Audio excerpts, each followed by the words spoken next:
കേവലം 5 വയസ്സ് മാത്രം പ്രായമുള്ള എനിക്ക് എന്തു പറഞ്ഞാലും സാധിച്ചു തന്നിരുന്ന മാതാപിതാക്കളും സഹോദരങ്ങളുമുള്ള കുടുംബത്തിൽ ജനിച്ചു വളർന്ന എൻ്റെ ബാല്യം വളരെ മനോഹരമായി പോയിക്കൊണ്ടിരിക്കുന്ന സമയത്ത് അച്ഛൻ്റെ കർശന നിർദ്ദേശം കിട്ടി. പഠിക്കാൻ തുടങ്ങണം. അങ്ങനെ അച്ഛൻ്റെ ശിക്ഷണത്തിൽ അക്ഷരങ്ങൾ എഴുതി പഠിച്ചു തുടങ്ങി. കുറച്ചു നാളുകൾക്കപ്പുറം പാമ്പുകടിയേറ്റവൻ്റെ തലയിൽ ഇടുത്തി വീണു എന്നതുപോലെ നിർദ്ദേശവും കിട്ടി. നാളെ മുതൽ സ്കൂളിൽ പോകണം. എൻ്റെ എല്ലാ സ്വാതന്ത്ര്യത്തെയും ഹനിക്കുന്ന അച്ഛൻ്റെ നടപടി ഒട്ടും താങ്ങാനാവാതെ കരഞ്ഞുകൊണ്ട് അമ്മയെ സമീപിച്ചെങ്കിൽ ഫലമുണ്ടായില്ല. അടുത്ത നാൾ അച്ഛൻ്റെ കൂടെ സഹോദരിയുടെ കൈയും പിടിച്ച് സ്കൂളിലേക്ക് പുറപ്പെട്ടു. സ്കൂളിൽ പ്രധാന അധ്യാപകൻ്റെ ഓഫീസിന് മുമ്പിൽ നിൽക്കുമ്പോൾ വരാന്തയുടെ അങ്ങേ അറ്റത്തു നിന്നും വരുന്നു പ്രധാന അധ്യാപകൻ ചൂരൽവടിയും കയ്യിലേക്ക്. അത് കണ്ട് പേടിച്ചുപോയ ഞാൻ സഹോദരിയെ ചേർത്ത് പിടിച്ച് കരയാൻ തുടങ്ങിയപ്പോൾ സഹോദരിയും അച്ഛനും എന്നെ സമാധാനിപ്പിച്ചുകൊണ്ട് പറഞ്ഞു, അത് അനുസരണക്കേട് കാണിക്കുന്നവർക്ക് മാത്രമുള്ളതാണ്. അങ്ങനെ എൻ്റെ സ്കൂൾ ജീവിതം അവിടെ നിന്നും ആരംഭിച്ചു.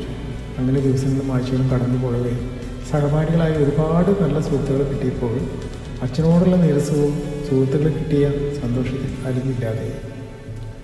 അങ്ങനെ അധ്യാപകരുടെ ശാസനയും ശിക്ഷയും എല്ലാം ഏറ്റുവാങ്ങി പഠിച്ചു സഹപാഠി സുഹൃത്തുക്കളോടൊപ്പം കളിതമാശകൾ പറഞ്ഞ് കുസൃതികൾ കാട്ടി സ്കൂൾ ജീവിതം തീർന്നപ്പോൾ ഇനി എന്ത് എന്ന ചിന്തയിൽ ജോലിക്കായി ശ്രമിച്ചു തുടങ്ങി. അങ്ങനെ വൈകാതെ ഞാൻ രാജ്യസേവനത്തിനായി സൈന്യത്തിൽ ചേർന്ന് സർക്കാർ ഡോക്യുമെൻറ്റിൽ ആദ്യമായി സിഗ്നേച്ചർ ചെയ്തപ്പോൾ എൻ്റെ മനസ്സിൽ തെളിഞ്ഞു വന്ന മാതാപിതാക്കളുടെയും എന്നെ ഞാനാക്കിയ അധ്യാപകരുടെയും മുഖങ്ങൾ സ്നേഹത്തോടെ ഓർത്ത നിമിഷം അധ്യാപകരുടെ ശാസനയും ചൂരൽ പ്രയോഗവും എല്ലാം മധുരിക്കുന്ന ഓർമ്മയായി മനസ്സിൽ സൂക്ഷിച്ചുകൊണ്ട് കഠിനമായ ട്രെയിനിങ് നടന്നുകൊണ്ടിരിക്കെ ആദ്യമായി സർക്കാർ ശമ്പളം കൈപ്പറ്റിയപ്പോൾ മനസ്സിന് പറഞ്ഞറിയിക്കാൻ കഴിയാത്തവർ കുളിർമ അനുഭവിച്ച നാൾ. ഞാൻ എൻ്റെ ശമ്പളം ബാങ്ക് ഡ്രാഫ്റ്റായി അച്ഛന് അയച്ചു കൊടുത്ത് മറുപടിക്കായി കാത്തിരിക്കെ ഒരാഴ്ചയ്ക്കപ്പുറം അച്ഛന് മറുപടി കത്ത് ലഭിച്ചു.